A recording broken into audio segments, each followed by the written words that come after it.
For 3 years, investigators follow a trail of phony money. $3.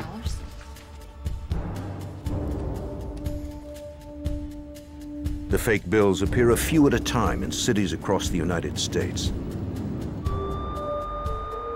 As the frequency of the passes increases, Secret Service agents struggle to try and capture one of America's most notorious counterfeiters. The case takes a bizarre twist when investigators uncover evidence revealing still darker crimes.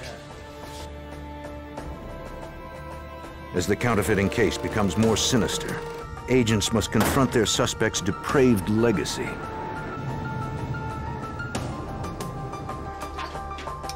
Haunted by sadistic trophies, agents begin a terrifying search for the lives shattered by one man's cruel deception.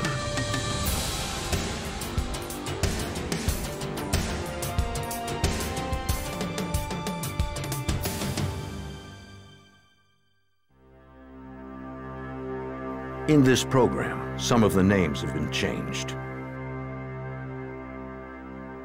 In Charlotte, North Carolina, in April of 1983, an armored truck drove up to a local bank to make its daily deposit.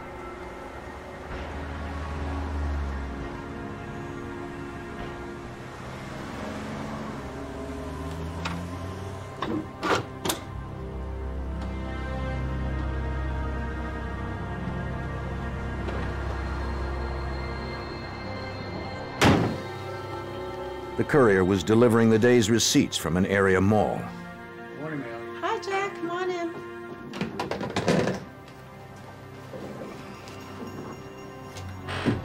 Good morning, Buzz.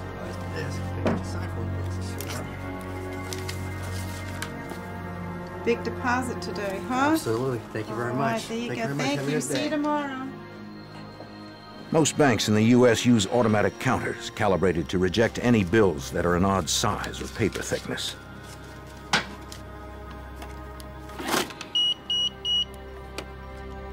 The machine rejected one of the notes. A worn-looking $20 bill. Suspecting it may be counterfeit, the clerk contacted the nearest office of the Secret Service. Hi, I would like to report. Although it is known for providing protection to the president, the Secret Service was originally founded to investigate counterfeit currency. An agent was dispatched to the bank to try and determine where the bill came from.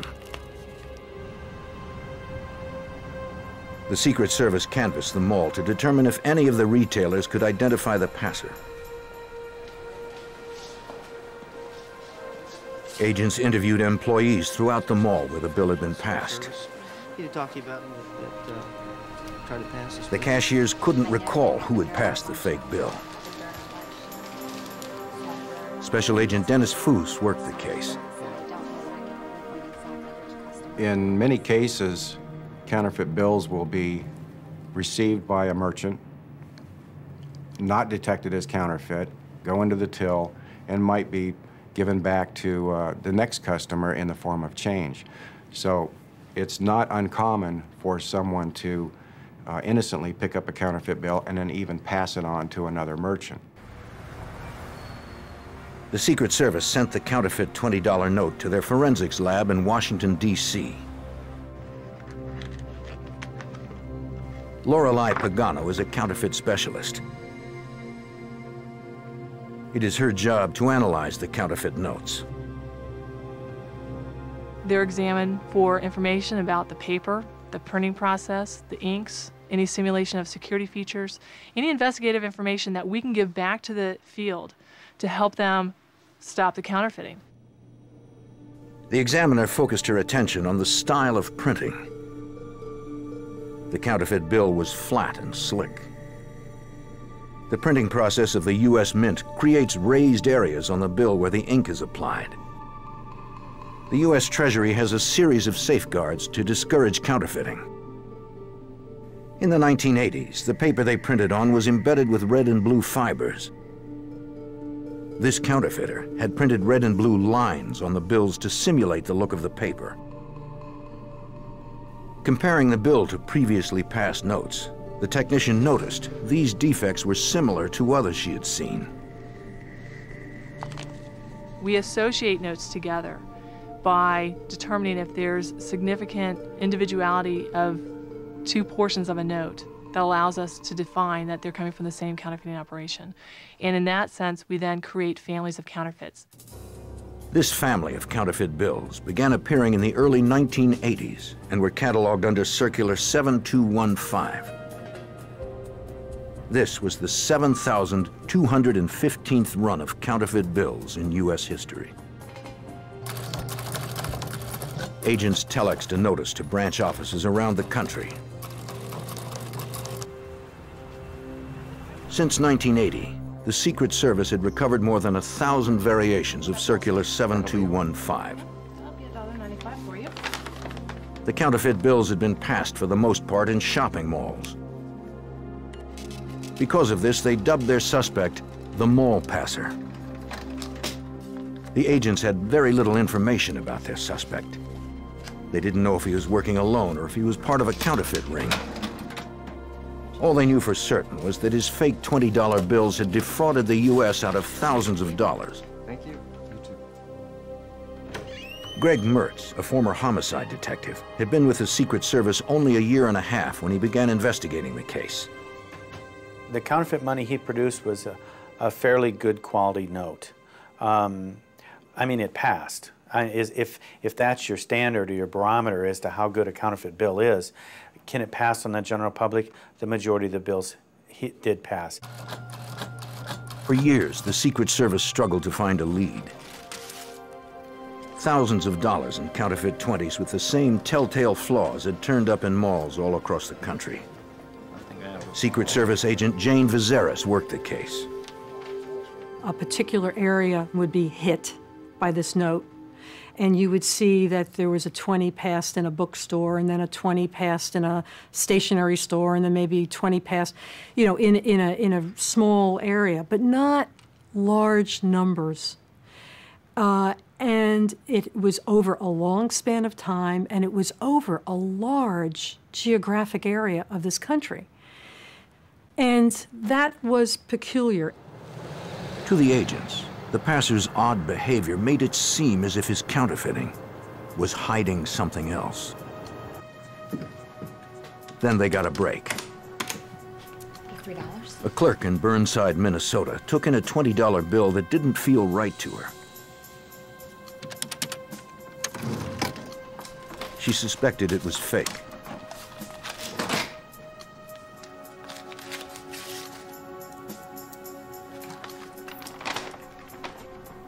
The clerk observed the passer as he got into his car and drove away. She later gave the Secret Service their first description of the suspect. She also described his car as a white Ford, but was unable to read the license plate. The Secret Service distributed a sketch based on the clerk's description to shopping malls all across America. We established that he had visited every state east of the Mississippi River and many states west of the Mississippi River, and would hit malls, shopping malls, generally during weekends or busy periods. Holiday weekends were a favorite. The mall passer always made small purchases. He would buy a pair of socks, a book, or a single greeting card. He passed his bills 120 at a time, collecting his change and moving on. He never went for the big score. He was patient and methodical. The Secret Service was puzzled by the mall passer's mobility. He would drop a bill in Florida, and the very same day, a dozen fake 20s would appear 500 miles away.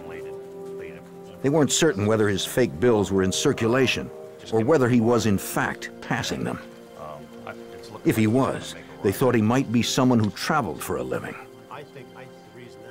We started with a notion that because of the distances that the passes occurred from each other, that one possibility might be that the notes were being passed by a pilot. One of the mall passer's counterfeit bills turned up at a parking lot near an airport in Washington, D.C. Good night. Thank you. The Secret Service got a description of the passer from the parking lot attendant. A similar note had been passed in that lot exactly 1 year before. The next day, agents showed a composite drawing of their suspect to a ground crew who identified him as a pilot. Airline officials provided a picture. I laid the composite next to the photograph of their pilot and got a little excited because it appeared that the composite drawing could have been traced from that very picture. The Secret Service followed the pilot to see if he was passing fake bills. They surveilled him in and out of airports. Hi there, how are you?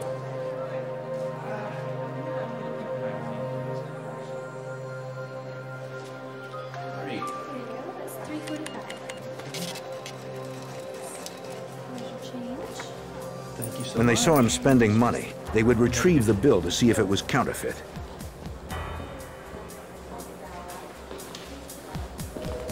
Secret Service agents, I'd like to take a look at the bill that the last customer just used, please. They also checked his flight record. Thank you. His assignments had not taken him near any of the counterfeit passes. They concluded he could not be the mall passer. The investigators hit a dead end. When you look at the total dollar amount that this individual was passing, it was insignificant compared to the total amount of counterfeit passed in the country or the world. However, this one individual was beating the Secret Service year after year for 3 years straight.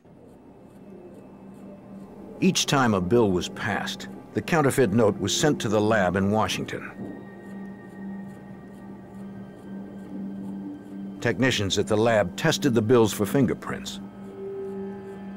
The money had been crumpled up before it was passed. The best they could do was raise a partial print. It was not clear enough to make a match.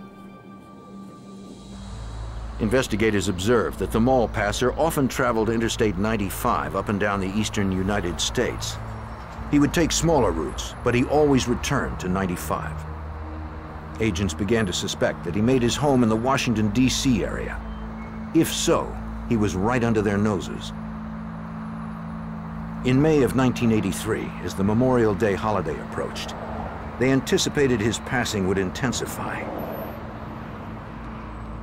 We went out and hit various malls showing our composite and alerting them to the possibility that the mall passer might be hitting during that time frame. We not only did that in Washington, D.C., but we set up sort of a band that would cover these common routes that we knew that he took, which extended across to Tennessee. The Secret Service contacted thousands of stores up and down the East Coast. A report came in from the Knoxville office that a phony bill had been passed at a shop in Kingsport, Tennessee. The Secret Service confirmed it came from the mall passer. Sure. If the predictions of his travel patterns held true, Knoxville would be next. Agents at the local field office were dispatched to cover the newly opened mall. Pete Allison, Secret Service. They went to every shop, showing clerks a photograph of the sketch they had made of the mall passer. Tell me if you've seen this gentleman. I know that guy. Agent Pete Allison remembers the manager of one of the shops recognized the picture.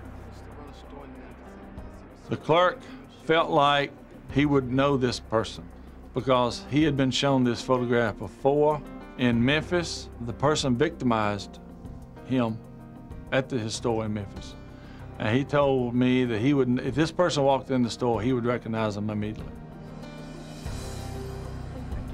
Incredibly, a few minutes after the agent left, the mall passer entered the shop. Agents finally got the break they had been waiting for when the clerk reported seeing the passer. Suspect spotted outside mall. Respond immediately. Over. All right. Allison, I'm on the way. The clerk told agents he had seen the suspect enter a bookstore nearby. A security officer checked out the bookstore, but the mall passer was not there. Then they spotted him, coming out of a shoe store. Stay here.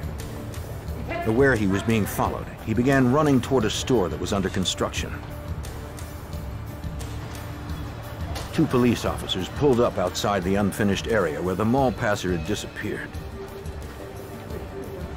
The suspect tried to bluff his way past the officers by telling them that the police had already cleared him to leave.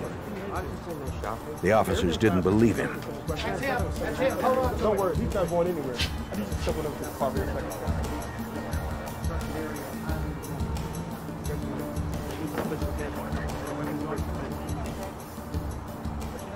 They searched him and found a gun in his front pocket. They also found some counterfeit money. It matched the bill passed at the shop. After years of searching, they knew they finally had the mall passer. They questioned the suspect to see if his car was nearby. He continued to deny having a car, but again, the agents did not believe him. If this is a guy who's been driving all over the country, there could be all kinds of evidence in that car of his other passes. Investigators waited until nightfall to check the mall for unattended vehicles.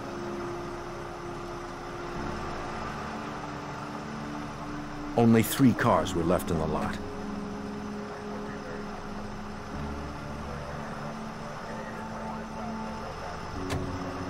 The mall passer's keys fit one of them, a 1971 Chrysler. The agent closed the vehicle and sought a search warrant. The next morning, the suspect's car was towed to an impound garage where police began processing it.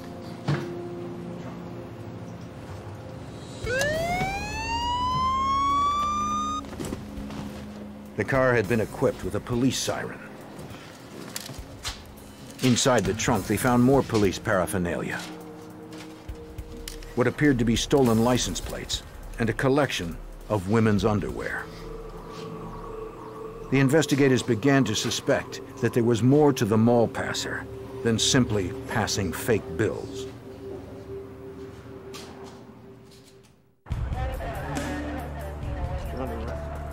After tracking the mall passer for years, the Secret Service finally had him in custody in Knoxville, Tennessee.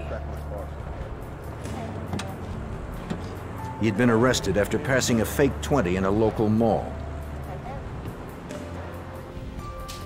Agents searched the mall passer's car. As they did, they uncovered disturbing evidence.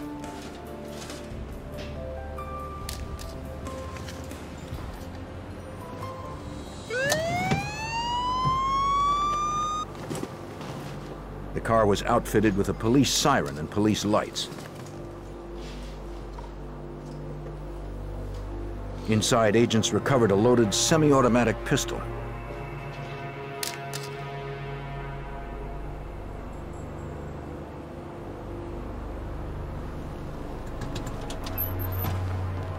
The search turned up thousands of dollars in counterfeit currency in small bundles. Each bundle was labeled with the name of a different city.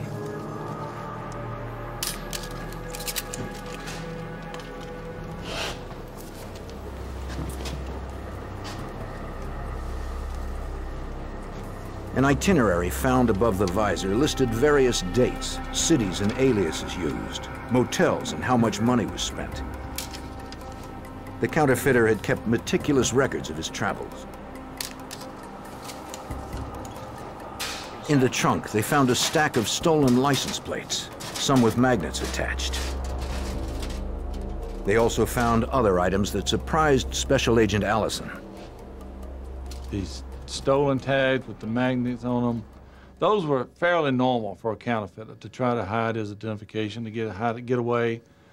But then the police lights, the police badges that we found, the police siren and the spotlight in the front of the car, we suspected then that we had a police impersonator. But we had no idea why. The trunk contained several forged driver's licenses, all of them bearing the suspect's picture. As we were searching the car, I thought that we were looking for counterfeit evidence. And the more we found,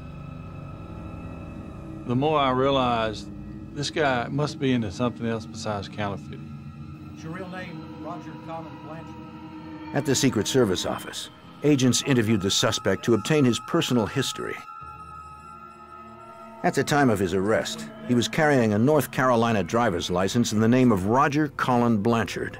We've got your fingerprints. When he told them his birth date, it was different than the date on his driver's license. The month was the same, the year was the same, but the day was different. So I reasoned then that there's something not right here. Checking the address on the driver's license, agents found it belonged to a motel. The management of the motel said they had never heard of a Roger Colin Blanchard. Agent Roberts. Agents in Tennessee contacted the Washington, D.C. field office. The car's license plates had been stolen, but the vehicle was registered to a James R. Jones of Alexandria, Virginia. Special Agent Greg Mertz discovered that Jones had also registered the vehicle in Albany, New York. Jones had the same height, weight, and birth date as Blanchard.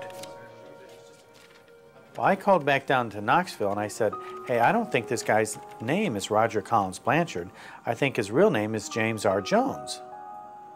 And I said, why don't you FedEx his fingerprints up and we'll hand carry him to the Bureau the next morning and try to get a true identification on the guy.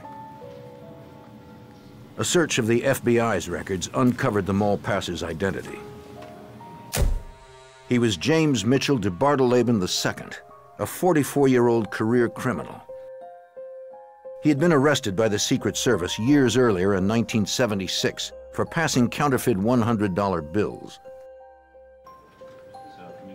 Special Agent Foose pulled up the report and realized the investigating agents still worked in the Secret Service's Washington field office. Passing counterfeit bills. When Foose showed Special Agent Mike Stevens de Bartoleben's new arrest photo, Stevens recognized him instantly. I knew Foose was working the mall passer case, and then he told me that he had been arrested in Knoxville, Tennessee as the mall passer. Well, naturally, I got a lump in my throat, and I said, certainly I do remember him. I immediately wanted a piece of this new investigation because I knew probably more about him than most people. Stevens briefed Foose on what they found when they first arrested de Bartoleben.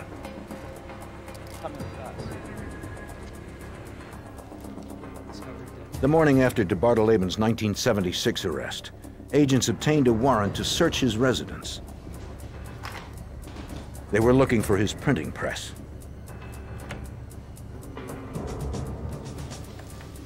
On the second floor, they entered a darkened bedroom. And we hit a light switch to turn the light on. And immediately, a movie projector came on and projected pornography on the wall. It frightened us a little bit because it startled us, because we don't know exactly what we're getting into. All around them was amateur pornography. Much of it involved torture and bondage scenarios. The agents found a stack of index cards with the names of women, their addresses, and descriptions of their physical attributes. It appeared the cards included a crude rating system. Under the pillows, they found a .38 caliber revolver and a 9mm automatic pistol.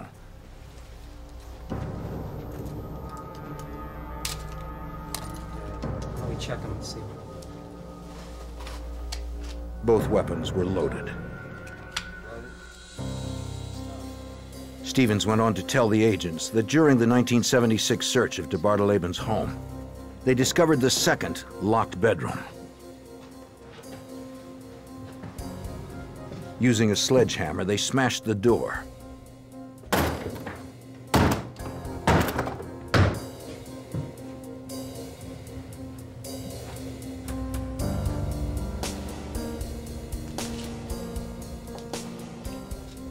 and there was the printing press operation, the 1250 multilith, which was a surprise to us because it's very heavy, and it was a surprise that it was up on the second floor. Money was strewed all over the floor of the room. Stevens told the agents DeBartoleben served only 23 months for his prior 1976 counterfeiting conviction. Special Agent Stevens always felt there was more to DeBartoleben than counterfeiting. We had him arrested now in Knoxville, and he was using various different aliases. I think total, I think we ended up with about 40 different aliases that he used. Investigators now had to find out what he had been doing since his release. They set out to learn everything they could about James Mitchell DeBartoleben.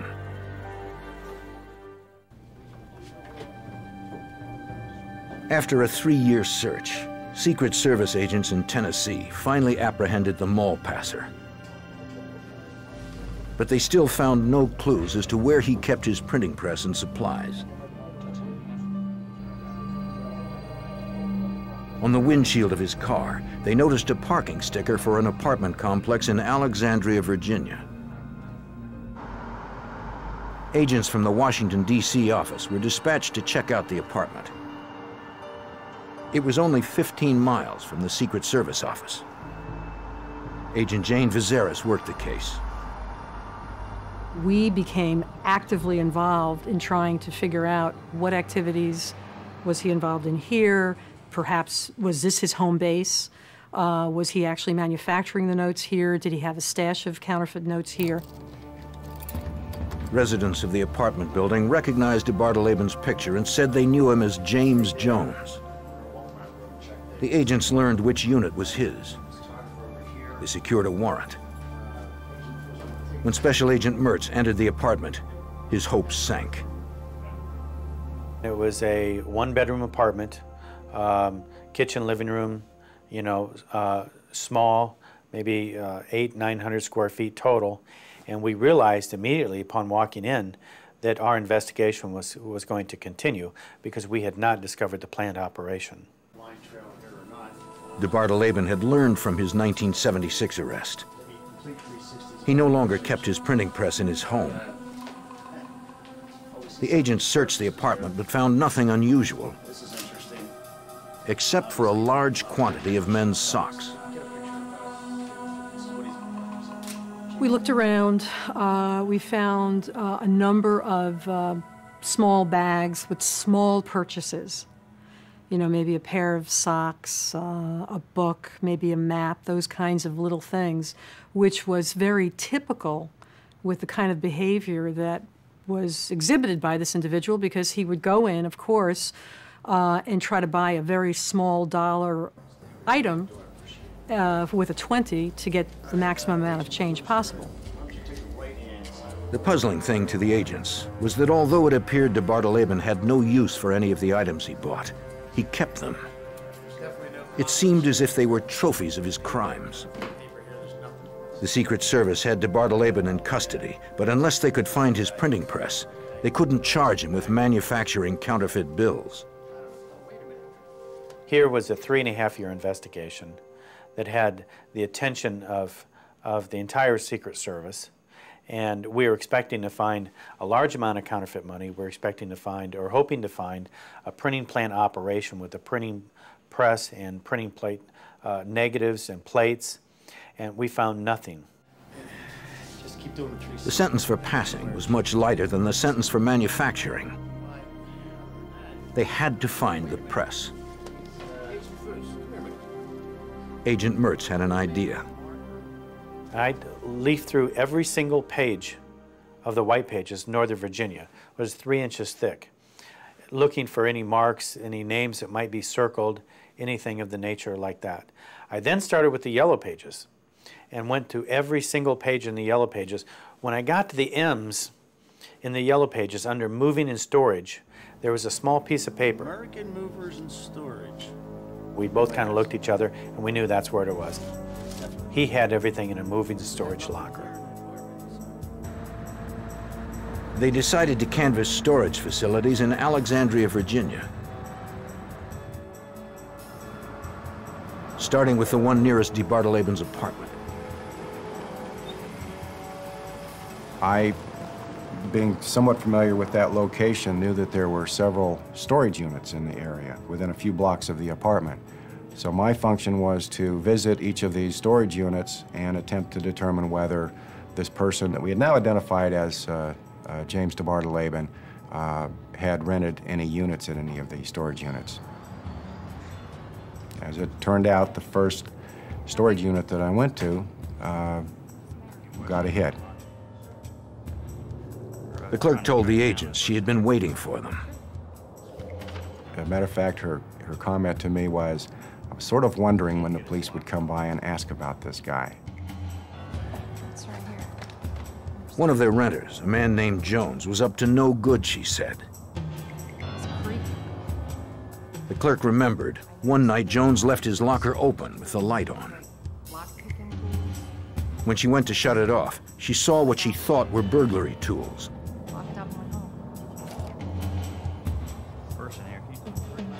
When shown DeBartoleben's picture, the clerk identified him as Jones. Yeah, Mr. Jones. This man. Go get a warrant, call for backup. Investigators believe they may have found DeBartoleben's printing plant. They obtained a search warrant and returned to the storage locker.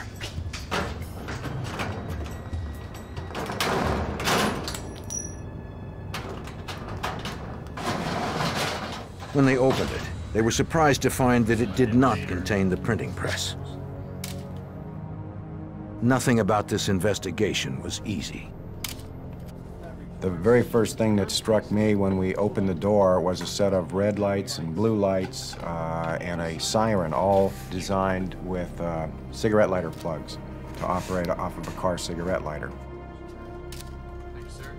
The locker was filled with the same type of items found in DeBartoleben's car, only on a much bigger scale. The agents recovered box after box of counterfeit $20 bills, almost $50,000 worth. We did find what we were looking for as far as evidence of counterfeiting. We found counterfeit money, we found plates and negatives, but we also found items that led us to believe that we were looking at evidence of other crimes.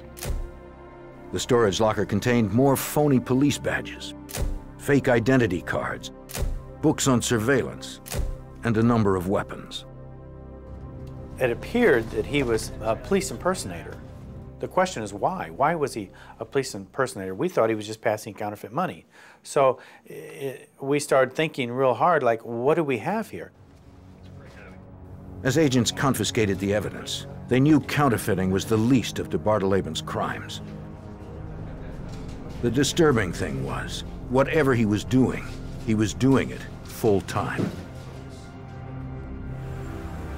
They took the evidence back to their offices to be processed. They hoped the boxes held something that would give them some idea of what he was doing. Special Agent Mertz began by reading some of the hundreds of DeBartoleben's notes stored in the boxes. He was a prolific note writer. He'd get up in the morning and say, what are the 5 things I have to do today? And he'd write them down. And so there were little tiny slips of paper, 3x5 cards, little Post-it notes, so you name it. Late into the night, agents cataloged the evidence. Unfortunately, DeBartoleben's notes offered no clues as to the whereabouts of his press. Agent Mertz discovered some audio tapes inside one of the boxes. He decided to play one of them. I thought, well, maybe since he's such a prolific note writer, maybe there's something, you know, he's so secretive, maybe there's something on this tape. So I took the tape and I just stuck it in my dictaphone player and I hit play. Gonna be a crybaby, huh? No. I was shocked. DeBartoleben's tone in his voice was very matter-of-fact, totally calm and control, and this woman is screaming, begging to be killed. And I listened to 2 or 3 minutes. I stopped the tape and I just sat there and listened. I'm going, what did I just hear?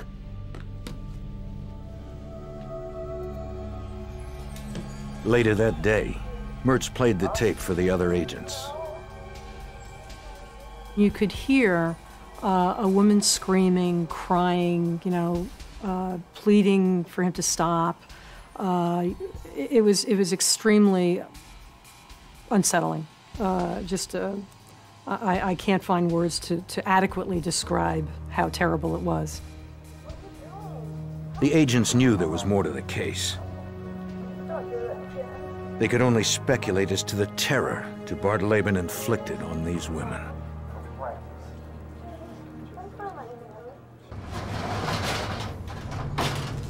The Secret Service was sifting through evidence found in a storage locker rented to James Mitchell de Bartoleben. They had caught him passing fake bills, which they suspected he had printed himself. They still had not found his press, but had uncovered a chilling audio tape in which a woman was begging to be killed. Evidence de Bartoleben was involved in something far more sinister. Desperate to find out exactly what de Bartoleben was involved in, agents continued to pore over the evidence. They recovered hundreds of receipts from the storage locker, a few of them from other storage facilities. Special Agent Greg Mertz found a telling piece of evidence. One of the significant things that I found was a postal money order receipt made out to a moving and storage facility in Manassas, Virginia. The manager of the facility said she was leasing a locker to a J.R. Jones, who worked for an electronics company. Jones was one of de Bartoleben's aliases. Special Agent Mike Stevens again obtained a search warrant. We found a storage unit and took the lock off it and opened it up. And as I recall, the Manassas storage unit was what we would call the mother lode. Agents opened the locker to find at last de Bartoleben's printing plant. A Multilith 1250 offset press. Weighing almost 500 pounds, it was partly dismantled and surrounded by nearly $250,000 in fake $20 bills. Inside the locker, agents found a small arsenal of handguns and knives.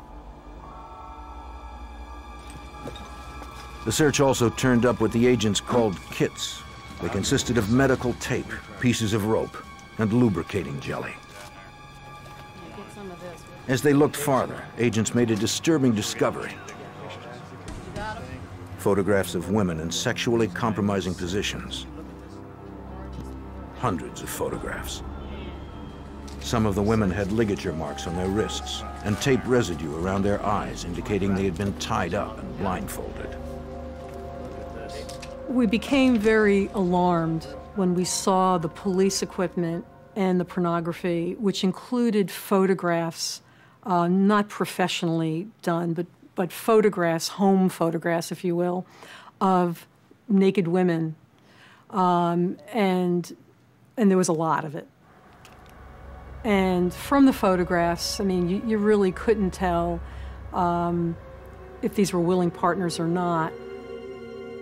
But when you put the whole thing together, the entire context of what you found, it did not give you a good feeling. The locker's contents were moved to the Washington field office. The storage units had yielded 144 boxes of potential evidence. We had literally a mountain full of material.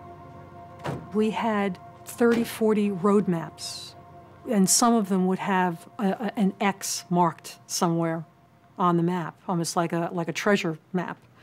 We had women's clothing, women's underwear. We had women's little trinkets of jewelry. We had the police equipment. We had multiple license plates from various states that obviously had been stolen. Agents also recovered a number of women's driver's licenses. and nearly 100 pairs of women's underwear. Some of them new, some looked worn. The Secret Service was organized to combat counterfeiting. They were not equipped to investigate the type of evidence they were finding. The Secret Service, as part of the Treasury Department, for the most part, our criminal investigations are financial investigations. Secret Service agent Jane Viseras contacted the Federal Bureau of Investigation. They indicated that you really don't have anything at this point. I mean, you don't have any evidence. I mean, if you came to us and said, you know, here, this was used in a homicide, well, maybe, or a kidnap case, you know, maybe they could do something with it. But we really did, we just had our suspicion, and we had this mountain of material. Because the Secret Service could not specifically identify any victims, the FBI could not pursue the case. The Secret Service knew if they didn't investigate this case, no one else could. It was extremely unusual and awkward because typically you have a crime and you solve the crime. Here, we believed we were looking at a lot of evidence, but we had no clue what the crime was, or where the crime occurred, or when the crime occurred. But we all had very strong convictions that certainly crimes had occurred. Believe me. The agents approached the assistant director about having the Secret Service investigate the case themselves.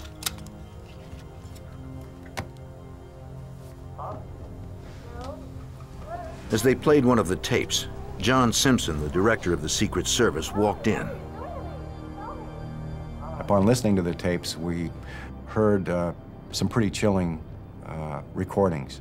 Recordings of women being tortured, of women screaming, of women begging to be killed. The director listened for a minute, shocked by what he heard on the tape.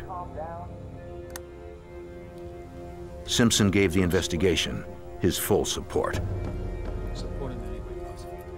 I don't think I'd ever been more proud of my agency than at that moment when our director supported our refusal to let this case just fade away. Give them anything they need. The Secret Service was given clearance to expand their investigation beyond counterfeiting. At this point, the investigation took a complete turn from our concerns over the counterfeiting to the concerns of these vicious crimes. Their first task was to try and understand what they had. They cataloged each of the more than 10,000 bits of potential evidence. Receipts, newspaper clippings, photographs, letters, postage stamp marks, anything that might eventually be a clue. It didn't take a whole lot of experience to determine that this person was involved in a multitude of criminal activity. We didn't know who the victims were, we didn't know exactly what, but we knew this was not a normal counterfeit case. We realized that we had a lot of work in front of us.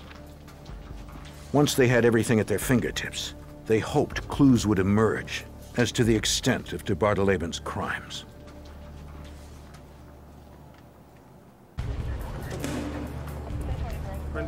For years, the Secret Service tracked a counterfeiter through over 30 states.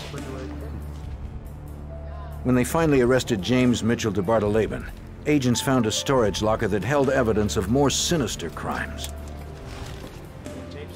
They began to piece together the mountain of evidence found in de Barteleben's storage lockers. They wanted to find out exactly what they had. Special Agent Jane Viseras supervised the effort. All we wanted to do was to be able to identify what we had in a coherent manner so that we could try to coordinate this with the rest of the law enforcement community to see if it somehow matched any of the unsolved cases that they may have had. One of the aspects of what we did early on was to try as quickly as we could assess what we thought he might have committed. And we did that by, of course, looking at the totality of the evidence we had, but also he was an incessant note taker. Through his meticulous record-taking, including the notes and the receipts he kept, agents were able to make a timeline of de Barteleben's travels. They also used the notes to better understand the type of person de Bardeleben was. He had lots of notes, handwritten notes that he wrote about himself, about how to make himself appear more presentable, more attractive to women, how to make himself appear more important, you know, sitting in a bar, how he should sit, you know, how he should look, what he should say, all of those kinds of things. Special Agent Mertz discovered de Bardeleben made lists of objectives. He also wrote pages and pages of goals of what he wanted to do. The type of women he would like, the type of torture he wanted to inflict on women. De Bardeleben's to-do lists outlined how he would accomplish each thing. He wrote about equipping his car with a hinged license plate that could be flipped up or down from inside the car. Eye bolts on the floor of the vehicle and in the trunk. He made reminders to install soundproofing, security buzzers, and alarms to his house. He wanted hidden compartments, a secret area where he could keep women locked up. De Bardeleben had even outlined the most opportune time to kidnap a woman. The level of detail was chilling. Some of his notes were easily understood, while others seemed to have been written in code. He had little initials like, you know, KRK, those kinds of things, which in our mind we thought meant perhaps kidnap, rape, kill. And he had notes to himself about, you know, first of all, he thought he was very smart and that cops were stupid and that he would never be caught because he was smarter than us.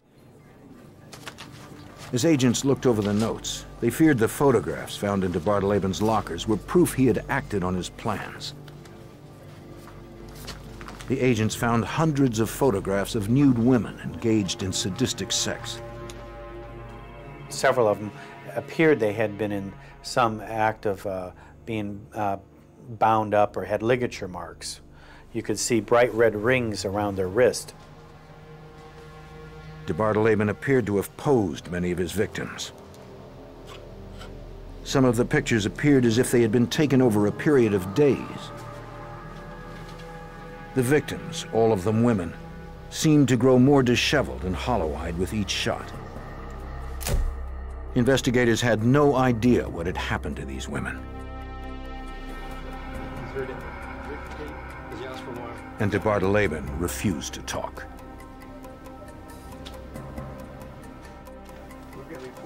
The Secret Service was dealing with a sexual predator.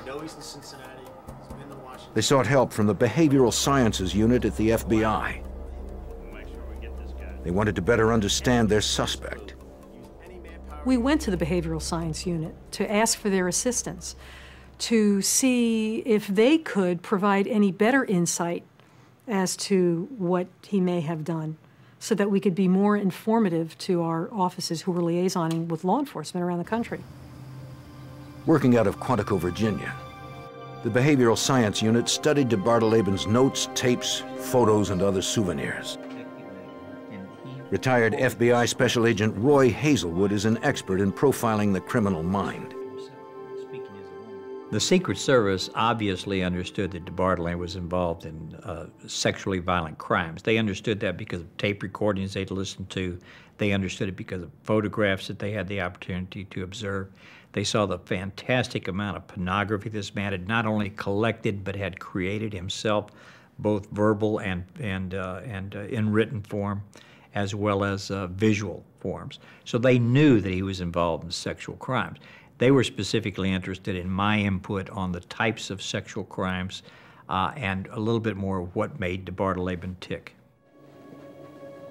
Hazelwood looked into de Bardeleben's background for clues to his personality. He found that the counterfeiter had a criminal record. I learned that at age 16 he was arrested for carrying a concealed weapon. I learned that he was a very assaultive type of person, a very abusive person toward his parents, for example. Hazelwood believed DeBartoleben was attracted to counterfeiting, partly because of the risk.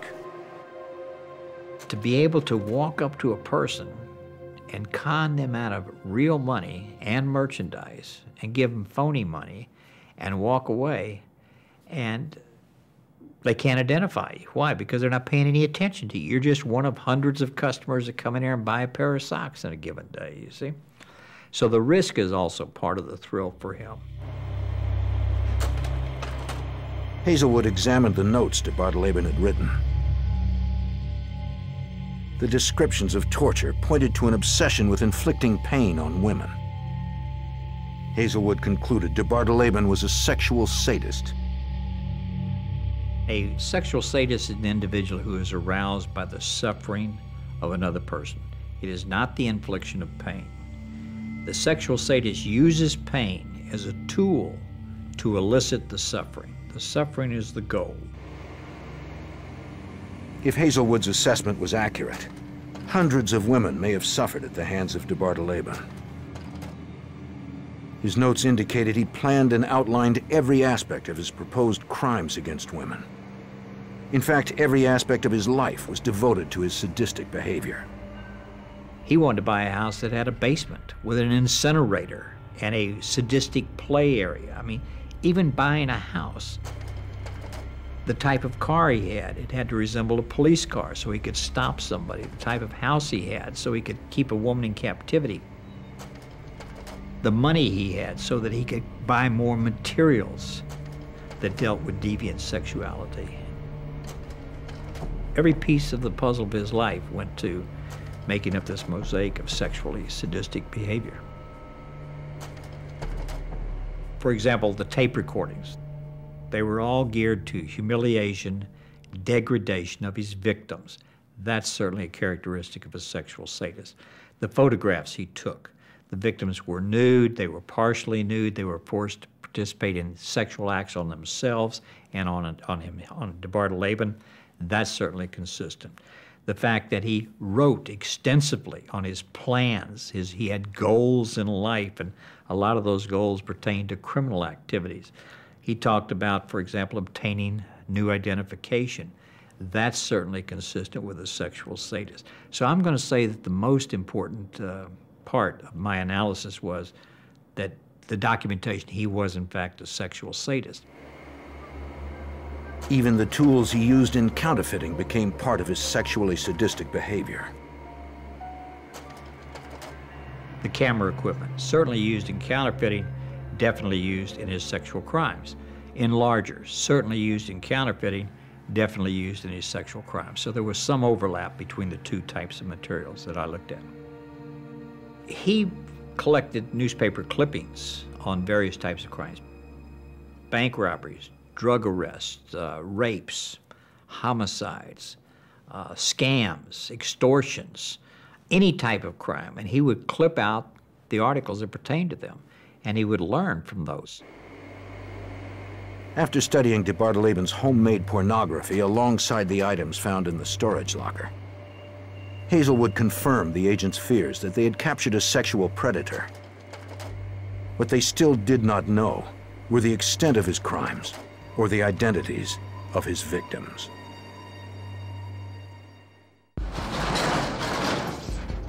The Secret Service was sifting through hundreds of pieces of evidence that all pointed to the fact that counterfeiter James Mitchell DeBartoleben had committed more sinister crimes.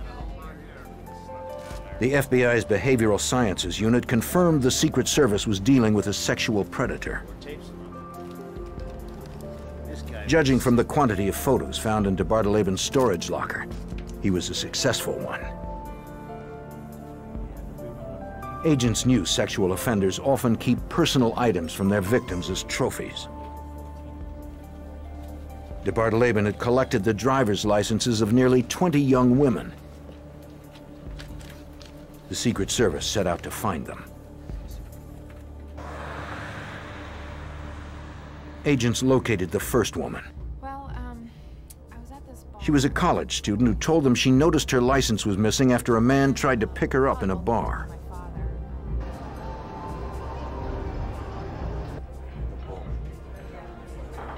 She described him as a little creepy. He was thin and in his late 30s. When she got home, she found the contents of her purse had been rearranged. My purse was with me, right next to me. The only thing that was missing was her license. She said she never saw the man again. Next to me. One by one, the agents located the other women. He could have gone into it. All 20 were alive. They all told similar stories. None of them had been attacked. Agents were perplexed. The evidence in the notes pointed to larger crimes. The stolen licenses and detailed descriptions of women and car license plate numbers indicated de Bartoleben went to great lengths to stalk women. The Secret Service couldn't find any victims. The agents couldn't quit searching. They had to do something with the information they found, especially the photos. They worried disseminating this evidence might violate the victim's privacy. Special Agent Viserys felt the need for justice outweighed the risk. One of the dilemmas of this case was that we had lots of photographs of nude women. And we didn't know if some of them were willing partners or not. It was clear from the photographs that a few of them were very young. Probably in their early teens. Some of them looked like they had been crying, so our presumption is that some of these women were clearly not willing. The Secret Service put together a photo spread showing just the victims' faces. Special Agent Mertz assembled a synopsis with fingerprints, photos, and a list of crimes they believed de Bartoleben may have committed. They took all the information, along with the photo spread of victims, and sent it to law enforcement agencies around the country. We tried to disseminate all this information to the police departments throughout the country to say, here's his MO, this is what he was doing. We think he recorded the rapes. We think he took pictures of his rape victims. He traveled in these states at these times based on the counterfeit note activity, based on the hotel receipts we found. Do any of the crimes in your particular police jurisdiction match this same MO? They sent the information out. Now they would have to wait. It gave them time to take a closer look into de Bartoleben's past. Agent Viserys learned the counterfeiter had been married 5 times. We located all 5 women to try to determine if any of them were involved in the counterfeiting activity. That was our initial interest. But then secondly, we wanted to get as much intelligence from them as we could to figure out what kinds of crimes he had committed and where he was, so we could help make these cases. They spoke with several of his wives. They found one of them, Mary Ann, living in North Carolina. She would testify later to a grand jury, all that she had told the agents. She began by telling them she met de Bartoleben in 1964. She said she was much younger than he was. He was nice-looking, well-dressed, sophisticated, and he flattered her. She had never met anyone like him. Journalist Stephen Michaud learned that when searching for a wife, de Bartoleben targeted a specific type of woman.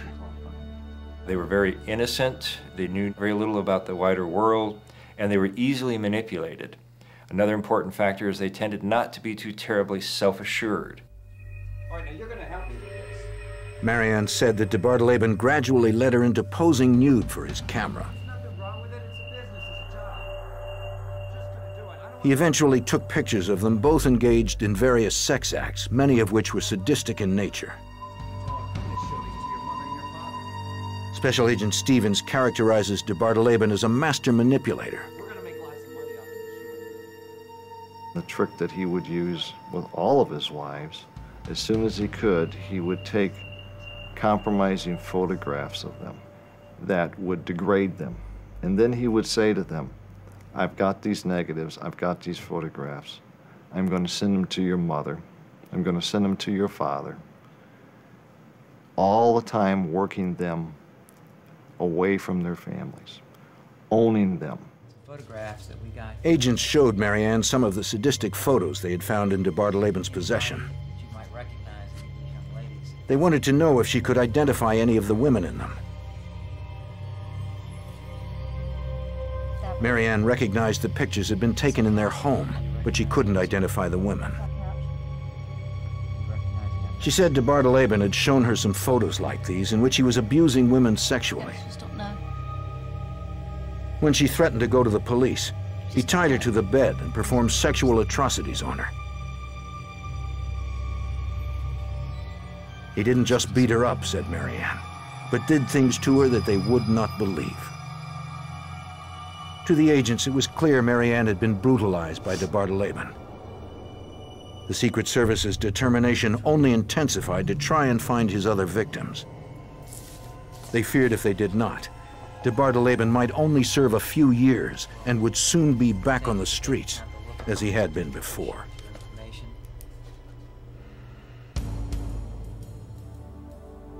As the Secret Service built their counterfeiting case against James Mitchell de Barteleben, they uncovered disturbing evidence pointing to vicious crimes.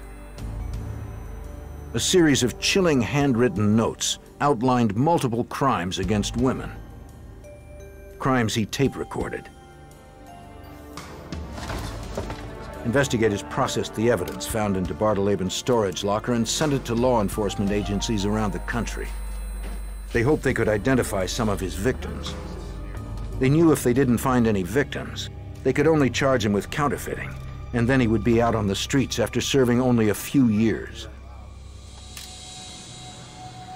While the Secret Service agents were waiting for information to come into their offices, they located another of de Barteleben's ex-wives, Linda.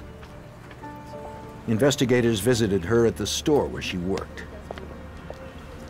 When we located her, she totally freaked out because when she saw our investigators, she thought that they were hitmen, that he had located her and sent them to kill her. After the agents assured her they were not sent by her ex-husband, she agreed to come down to the local Secret Service office. We wanted to talk to her not only about the counterfeit case, but also the possibility of him being involved in other criminal activity, focusing on violent crimes against women, anything that she might be able to help us with. We need to get some the first thing that she said was, he'll kill me, he'll kill me, he'll kill me.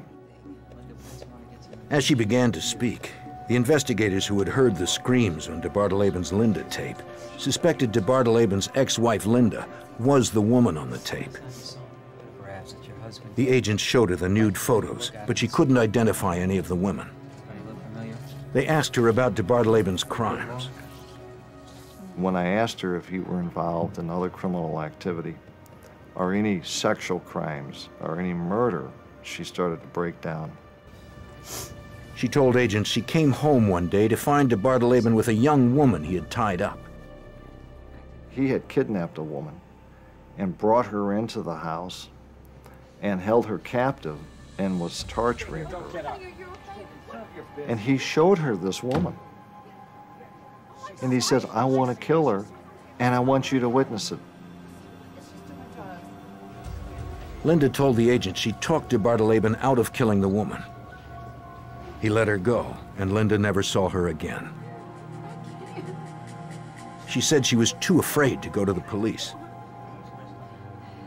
The agents were never able to corroborate her story. It has never been proven. She remembered he traveled a lot and would leave for long periods of time. When he returned, he always had stacks of cash. I got this.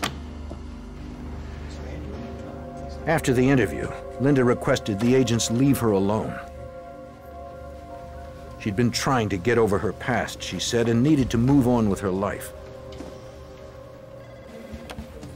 The agents were now more determined than ever to seek justice for the lives de Barteleben destroyed. It had been weeks since they disseminated the information about DeBartolome, and calls started coming in identifying him as a possible suspect in many unsolved crimes. After we started disseminating the information, police departments started calling us and saying, well, I've got a crime similar to this, you know, what about this? Can you associate DeBartolome to being in my particular city in this time frame?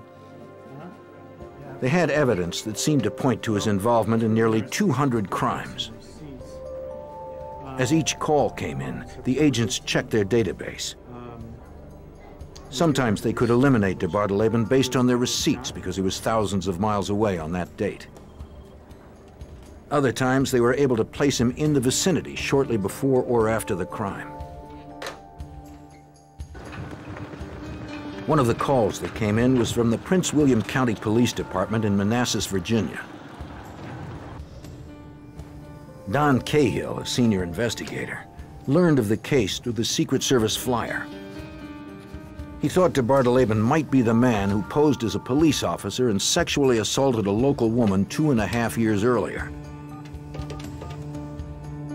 Detective Cahill contacted the Secret Service and forwarded his report of the assault to their headquarters in Washington. The agents checked the information against their database and told Detective Cahill that DeBartolome was a possible suspect. We could place him in the area at that time. We have receipts found in a storage area that put him in Manassas during that same period of time. Did he show you a badge? Now that they had a suspect, detectives from Prince William County contacted the victim, Lori Cobert. Cobert was on her way home when she noticed some lights in her rearview mirror. It appeared she was being followed by an unmarked police car.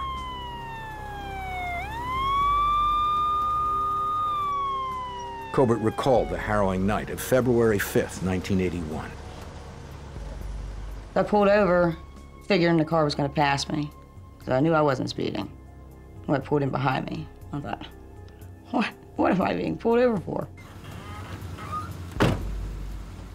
I remember him asking for my driver's license and my registration. And he walked back to his car, and I was watching him in my rearview mirror, and I saw him reach into the driver's side, like through the window. And so I just assumed he was calling it in, checking my license. Get out of the car now. Then came back and asked me to step out of the vehicle.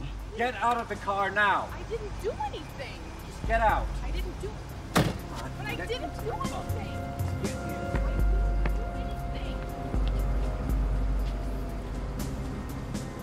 He opened the car door and I slid in. And when I got inside and I looked around the car, at that point I realized he's not a cop. This is not a police car, and you are in deep trouble. Cobert said DeBartolome reached under the dashboard and she heard a click as if he had a gun. He told me that he was not a police officer. Then he said that he wouldn't hurt me as long as I did what he wanted me to do. He then sexually assaulted her. I decided that I was gonna make it out alive. I was gonna survive.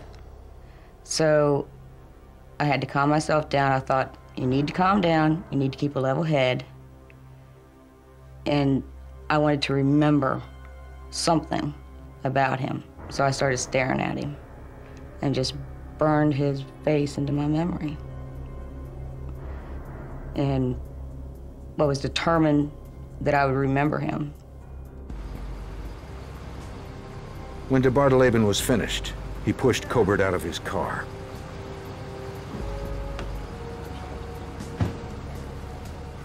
He led me back to my vehicle, put me back into my car, and told me, don't look back. Tell anybody about this. This never happened. I just dropped it into driving and left as fast as I could. And went back into Manassas to try to find a police officer.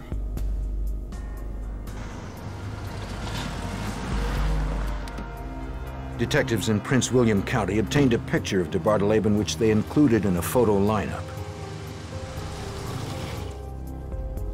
I looked at the photos and I said, that's him.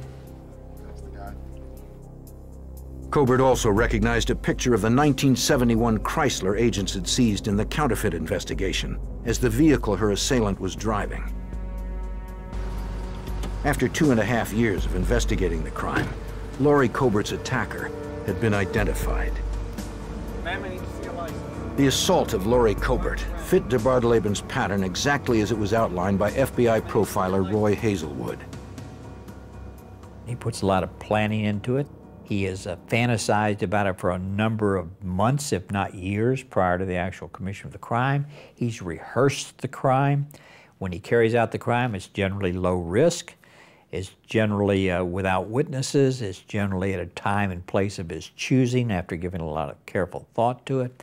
And he doesn't leave any evidence. He's not seen by any witnesses. The Secret Service had finally linked DeBartoleben to a crime, but they knew more victims were out there. DeBartoleben had not photographed Laurie Cobert. This still did not explain any of the photographs found in the storage locker.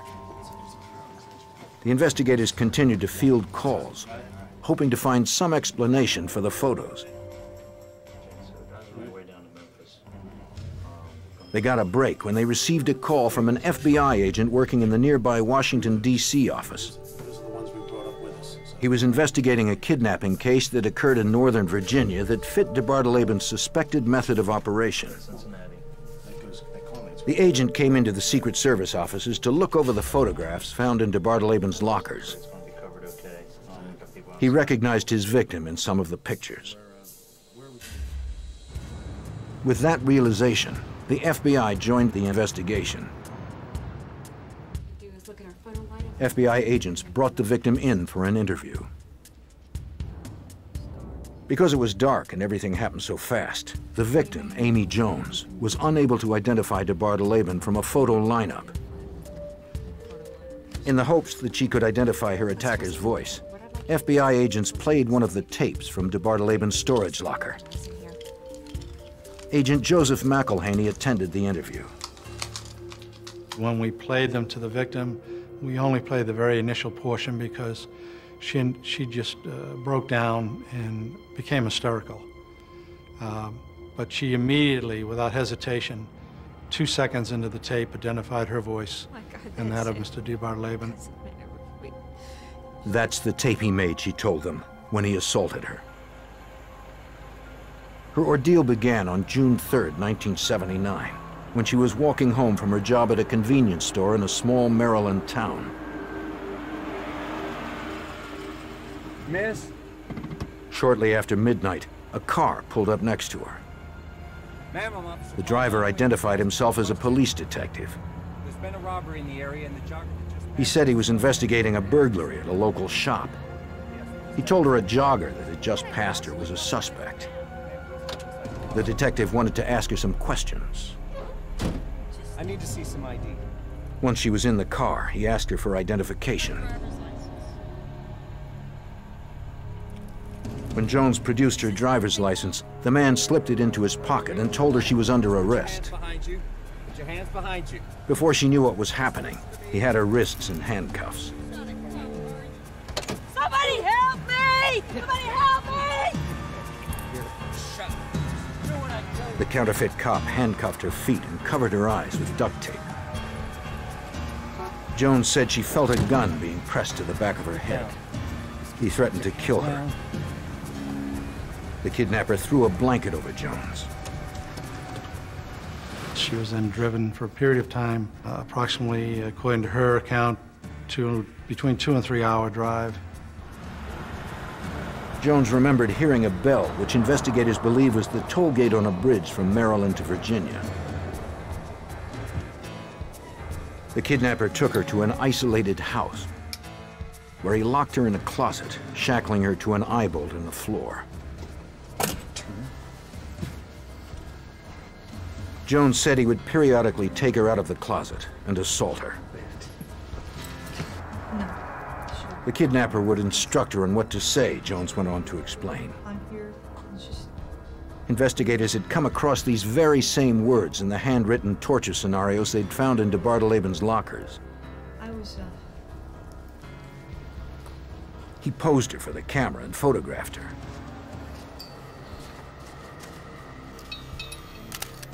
He made her repeat a script for his tape recorder. After he was finished, she said, he would lock her in the closet for an hour or so, then drag her out and do it again.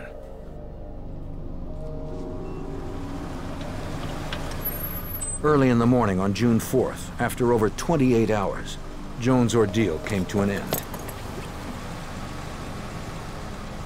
Her kidnapper drove her back to Maryland and set her free.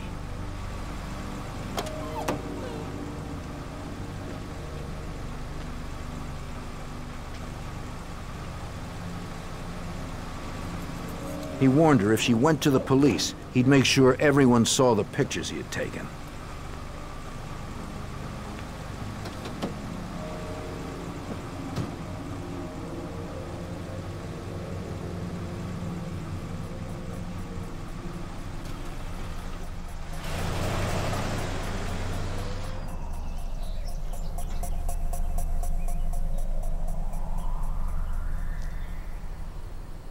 She went to the nearest house and asked to use the telephone.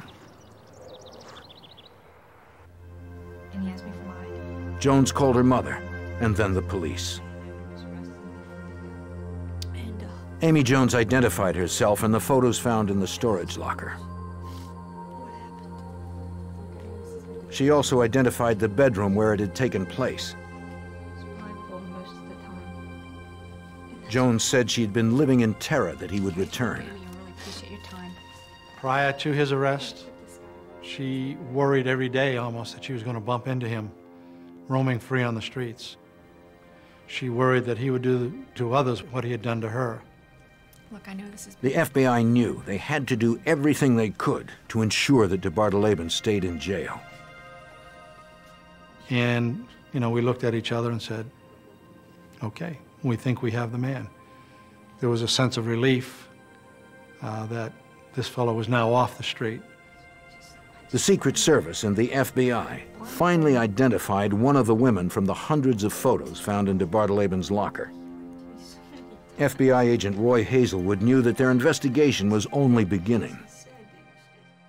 James Mitchell de Barteleben didn't commit a crime and stop committing, and then start committing, and then stop committing. That just doesn't happen. He committed a crime, and then in between other crimes, he would have been planning, thinking, collecting, gathering intelligence on, or preparing for the next crime. They're never dormant. Her ordeal was so terrifying, agents wondered how many women like Amy Jones were still out there.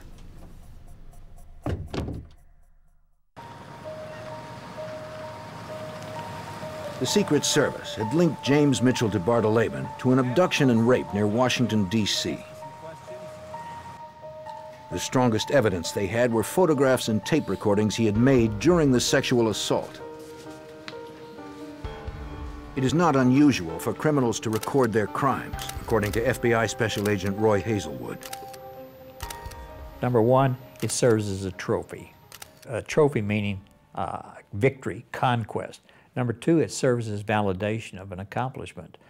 I did it. I really did it. Here it is. And number three, it allows them to critique their behavior during that crime and the behavior of their victims so as to make corrections to anything they want to act out in the future that's similar.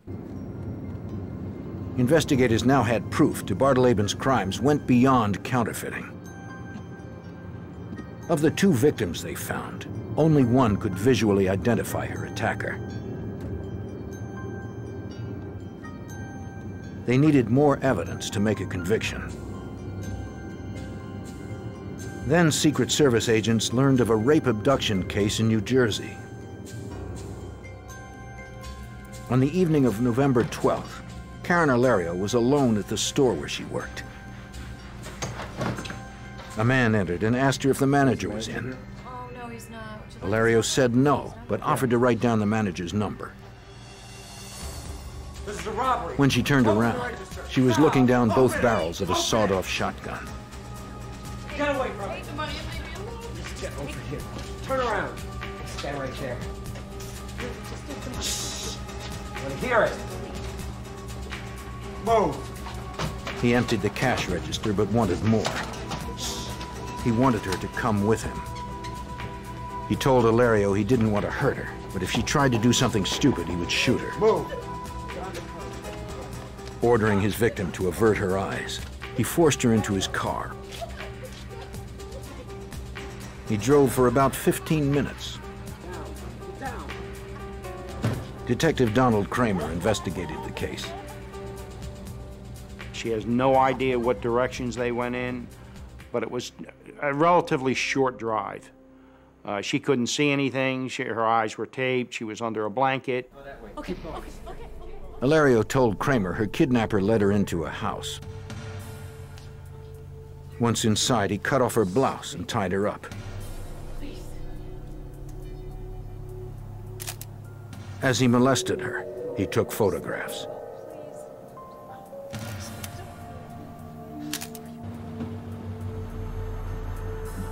As he had with Amy Jones, the next morning he let her go.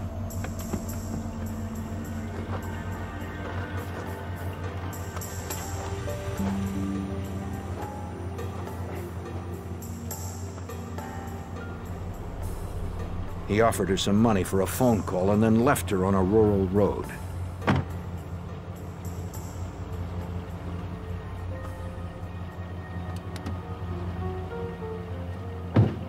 She flagged a passing motorist and contacted the police. Detective Kramer asked the Secret Service for some photos of DeBartoleben and the tapes they had confiscated. Kramer took the photos to Karen Hilario. She picked DeBartoleben out of a photo lineup. 3 years after her abduction, she was still terrified. We found a tape. We wanted to see if you could... Hilario listened as Detective Kramer played a tape on which DeBartoleben laid out his goals. Secret hidden compartment for stash area, as well as a secret... Hilario said it sounded like him, but she wasn't sure. I explained to her that I had another tape that was very graphic in nature, and I told her it might be very upsetting. Kramer played one of the torture tapes. It's a little better tape. As Hilario listened, she no longer had any doubt. When she heard the tape, she started to shake a little. She looked at me, she said, "That's him." I asked her if she was sure. She said yes. She was getting very nervous-like, and tears come into her eye and start rolling down her cheek. She said, "That's the guy. That's him." Although the woman on the tape was not Karen Hilario, the victim was forced to repeat similar dialogue. In an effort to prove it was DeBartoleben's voice on the tapes, investigators made a recording of him reading a transcript.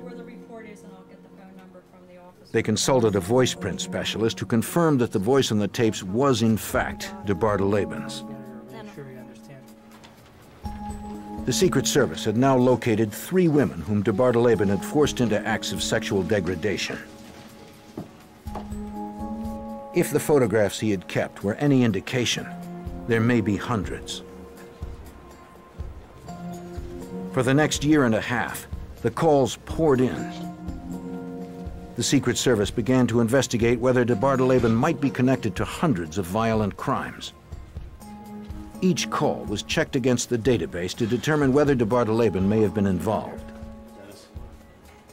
To further build their case, the agents sought to prove without a doubt DeBartoleben was the man in the photographs with his victims. In all of the torture photos, DeBartoleben's face could not be seen. The Secret Service asked for assistance from the Special Photographic Unit of the FBI. They contacted Supervisory Special Agent Peter Smerek, an expert in portrait parley, a technique informally known as freckle analysis. And the beautiful thing about freckles and moles is that not one of us can control where a freckle or a mole is going to appear on our body or how many of them are going to appear. DeBartolaben's arms were visible in some of the photos, but his face was not. Smerik had used freckle analysis in hundreds of cases. As a method for identification, he felt it was as reliable as fingerprints. Agents asked Smerik if he could make a positive identification using only the parts of DeBartolaben's body that were in the photographs. Unwittingly, in this case, what Mr. DeBartoleben did was actually take his own crime scene photographs.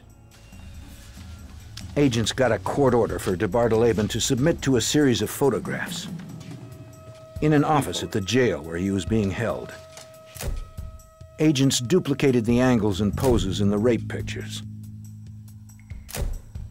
So Mr. DeBartoleben's body itself became a positive identification for me. Smerik was able to identify the distinct freckle patterns on DeBartoleben's arms, proving without a doubt he was the man in the photos. Even though his face was not identifiable in the photographs, based upon the freckle patterns on his arm, his hand, his chest, and his biceps, I can say that yes, the man in bed with the victim is in fact James Mitchell DeBartoleben. Prosecutors were now convinced they had a case, but they needed to act quickly. Because DeBartoleben had been committing crimes for so long, the statute of limitations on some of the assaults was about to expire. And if that happened, all their evidence would be worthless. This way, walk. Remember doing Investigators now had evidence. James Mitchell DeBartoleben was guilty of more than just counterfeiting. They linked him to the rape abduction of 3 women. He was suspected in hundreds of other cases. Now they had to present their case in court. The kidnapping trial of Amy Jones against James Mitchell DeBartoleben began on April 29, 1985. The government decided to call the victim as their first witness. To help Amy Jones cope with her painful memories, the court brought in a victims relief specialist.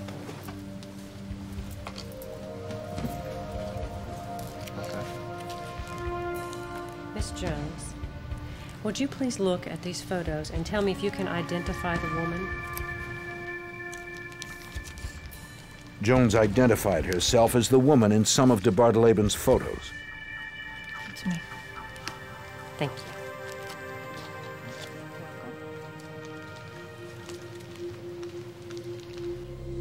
DeBartoleben had fired his court-appointed attorney and was acting as his own lawyer.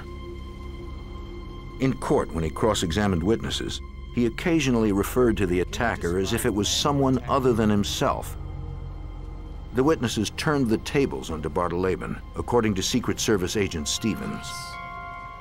So, what's important for the victim to do is to say, no, I'm not talking about this person, I'm talking about you, sir. You're the one that did this.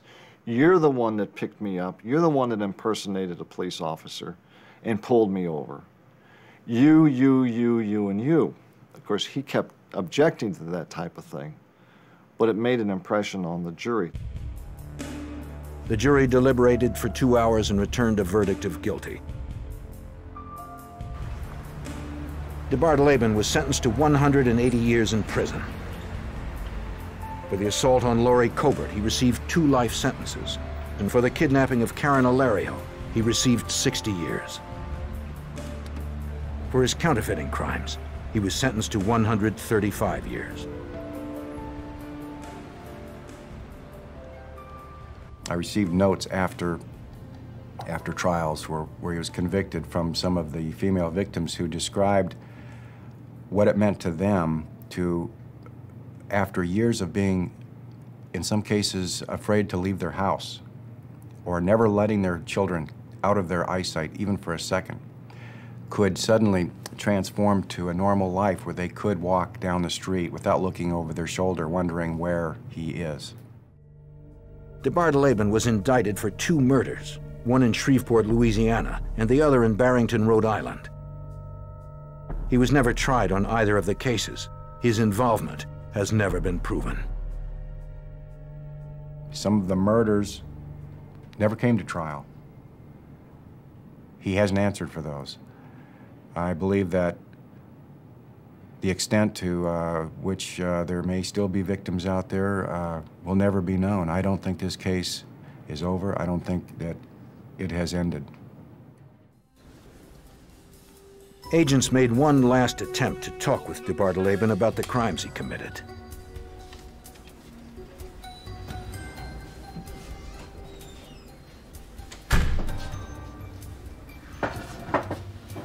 He had already been sentenced to a total of 375 years. I know what you mean. Those feds. Detectives were hoping to convince him that he had nothing to lose by confessing. FBI Special Agent McElhenney found he had an arrogant demeanor.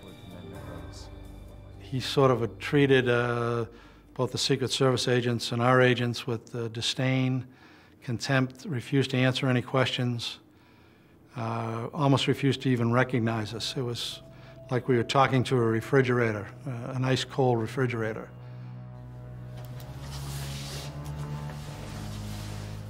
De Bartoleben told the investigators nothing.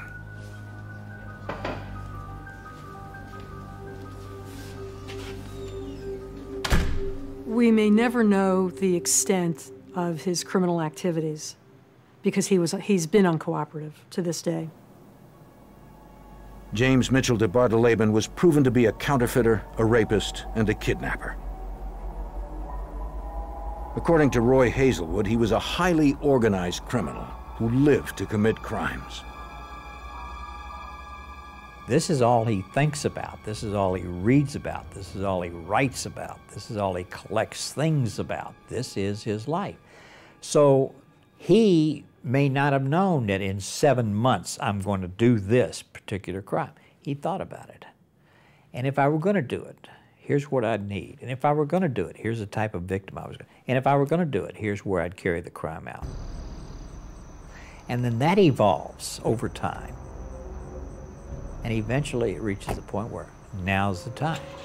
And when he decides to act out, he's extremely well prepared to do so.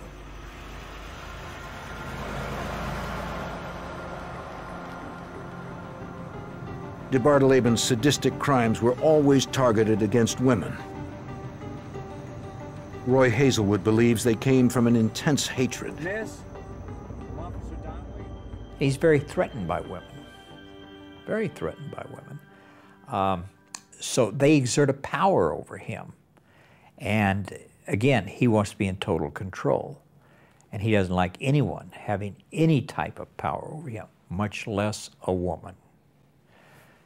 I'm not certain we'll ever know the answers to the question as to why he hated women as much as he did. The Secret Service agents who worked the case realize they may never know the extent of de Bartoleben's crimes. From the Secret Service's perspective, the case is closed. The counterfeit investigation is resolved. He's in jail serving his sentence for that. There are many cases that we identified him in. Those jurisdictions either did prosecute him or made the decision not to prosecute him because he had already received so many sentences, such a long sentence, and because perhaps with problems with the cases because, you know, the cases were old at that point and maybe witnesses were unavailable or dead. So have we solved every case that this individual committed? Absolutely not. I'm convinced that there are many crimes that he committed that we'll never know about. James Mitchell de Bartoleben is now serving 375 years in prison. Experts estimate his victims could number as many as 200. Although the Secret Service has closed their case against de Bartoleben, the evidence they recovered is still being used by law enforcement officials from around the country to try and learn the extent